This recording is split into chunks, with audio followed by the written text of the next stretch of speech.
Magandang araw mga kapitbahay! For today's video, we're making pancit and chicken and vegetable are the ingredients. We have garlic, onions, carrots, celery, green beans. So, ayan siya. Chinap-chop ko na. And then, pakuluan mo yung chicken mo. Tapos, I'm using this super golden bihon. Ibabad mo muna siya sa tubig. And then, i-drain mo. Paghiwa-hiwalayin mo siya. Yan. Separate mo na. I-drain mo siya. And set aside. So, mag-saute tayo ng garlic. Yan. And then, sunod na natin yung onions. Then, yung ating pinakuloang chicken na hinimay-himay. So, we chop the chicken that we boiled previously. Put them all together. Saute it. Then, put some soy sauce. Soy sauce of any kind that you like. This one is gluten-free. And then, you can also put a little bit of oyster sauce. Yan, i-mix mo lang siya. Lagyan ko ng konting oyster sauce na gluten-free. Then, lagay mo na yung carrots. Mix well. Lalagay na natin lahat ng veggies.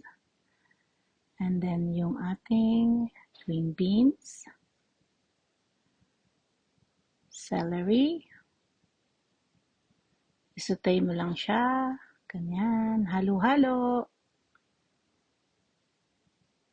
Hindi natin masyado siyang lulutuin masyado kasi kukulo siya mamaya eh. So, malalanta masyado yung gulay mo. Lagyan natin itong bone broth. So, nilagay ko dito siguro mga kalahati nito. Mga isa't kalahating baso. 1.5 cups. So, yan. Mag-boil na siya. So, kukulo na siya. Haluin mo. And then, gawa ka ng isang like parang sa gitna. Ilalagay ko sa tabi yung mga gulay. Yan. Nilagay ko na sa tabi. Tapos ilalagay ko yung ating rice noodles. Okay. Pancit bihon. Ayan. Lagay natin siya. Tapos, pagka lagay mo ng lahat niyan, siguro nilagay ko doon sa pancit bihon nga pala natin. 3 piraso lang. Sa 4 yung laman ng pack. So, you just use 3. Yan. So, malambot na siya kasi ibinabad na natin tsaka i-drain. Pinaghiwa-hiwalay na rin para hindi tayo mahirapan mag-mix. Yan. Tapos, ayan na. Ayan ang itsura niya. Hahaluin mo lang siya lahat. Haluin mo ang mga ingredients. Yan. So, hanggang sa matuyo-tuyo na yung iyong sabaw. Ayaw mo naman siya ng tuyot, ayaw mo din naman ng sagi. So, makikita mo na yan kung anong itsura niyan. Yan. Tapos, lagyan mo ng salt and pepper kung depending on your taste. Yan siya. Mabilis lang naman tong maluto. Siguro, yung maghiwa-hiwa lang ang matagal. So, yan lang siya.